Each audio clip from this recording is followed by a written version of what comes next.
નમસ્કાર વિદ્યાર્થી મિત્રો, આજના વિડીયોમાં આપણે જોવાના છીએ ધોરણ 9 હિન્દીનું પ્રકરણ 14 જેનું સંપૂર્ણ સ્વાધ્યાય સોલ્યુશન આજના વિડીયોમાં જોવાના છીએ। વિડીયો પસંદ આવે તો જરૂરથી વિડીયોને લાઇક કરો અને આપણી આ યુટ્યુબ ચેનલને સબસ્ક્રાઇબ કરો। તો તેમાં પ્રશ્ન એક છે कि निम्नलिखित प्रश्नों के उत्तर एक बे वाक्य में लिखिए। तो कि युग और में कविता के रचनात्मक का नाम बताइए। तो कि युग और में कविता का रचनाकार नरेंद्र शर्मा है।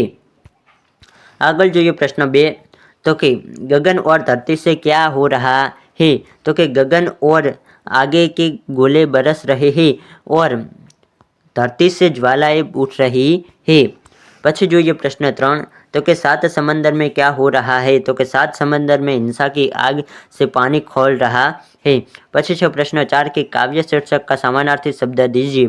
तो कि काव्य शीर्षक का समानार्थी शब्द क्या है। तो कि कविता और जमाना है। तो खास विद्यार्थी मित्रों आवा प्रश्नों तमारी परीक्षा में पूछाई जता हो जरूर एवं समानार्थी शब्दों ने याद रखवा। निम्नलिखित प्रश्नों के उत्तर 2-3 वाक्य में लिखिए।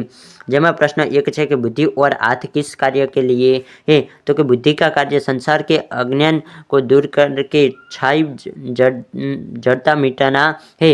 हाथों का काम बुद्धि के मार्गदर्शन में पृथ्वी का स्वर्ग की तरह सुंदर बनाना है। पछी छे प्रश्न 2 कि ज्ञान और पृथ्वी की कैसी स्थिति हो रही है। तो कि ज्ञान अपनी गहराई खो रहा है, पृथ्वी दुख के समुद्र में डूब रही है। पछी छे प्रश्न 3 मानव की क्या स्थिति हो गई है। तो कि मानव ईश्वर बनने का प्रयास कर रहा था, उसे सारी सृष्टि अपना नियंत्रण स्थापित करना था, परंतु आज वह छोड़कर अपने ही विनाश में लग गया है। तो पछी विद्यार्थी मित्रों प्रश्न 3 है कि निम्नलिखित प्रश्नों के उत्तर 5-6 वाक्यों में लिखिए। जो प्रश्नों मोटा आवे छे तो तमे आ प्रश्नों जवाब तमारी जाते लखी शको छो। तेमां प्रश्न 2 है कि युग और में कविता का संदेश लिखिए। तो तेनो पण जवाब अहीं नीचे आपेलो छे जे तमे लखी शको छो। पछी प्रश्न 4 है कि संदर्भ सहित स्पष्टीकरण कीजिए। जेमां प्रश्न 1 है कि मानव को ईश्वर बनाना था, निखिल सृष्टि वश में लानी, काम अधूरा छोड़कर रहा आत्मघात, मानव ज्ञानी, सब झूठे हो गए, निशाने तुम मुझसे छूटे तो क्या। तो तेनो पण जवाब अहीं आपेलो छे। आगळ जोईए प्रश्न 2 तेनो पण जवाब नीचे आपेलो छे। तो तमारे विडियो पॉज करीने लखवो होय तो लखी शको छो। પછી આવે છે વિદ્યાર્થી મિત્રો વિરુદ્ધાર્થી શબ્દો। તો કે હસ્તી का विरुद्धार्थी क्या होता है। तो कि नास्ती, अंगार का ओला,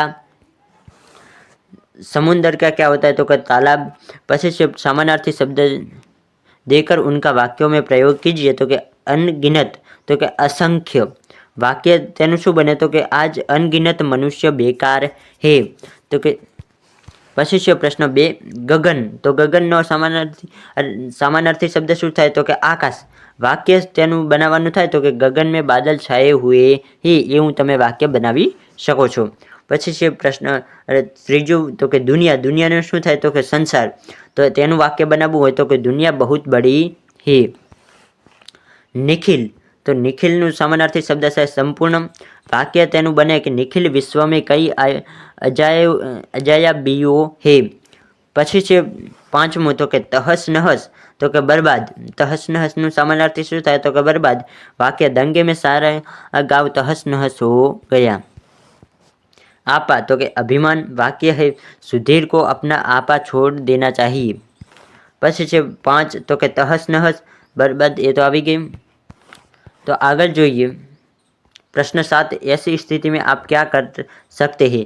तो तेनो अहीं प्रश्न आपेलो छे, तेनो जवाब पण नीचे आपेलो छे। तो विद्यार्थी मित्रों तमे लखी तेनो जवाब संपूर्ण रीते तमे लखी शको छो। तो अहीं तमारुं संपूर्ण स्वाध्याय सोल्यूशन पूर्ण थाय छे।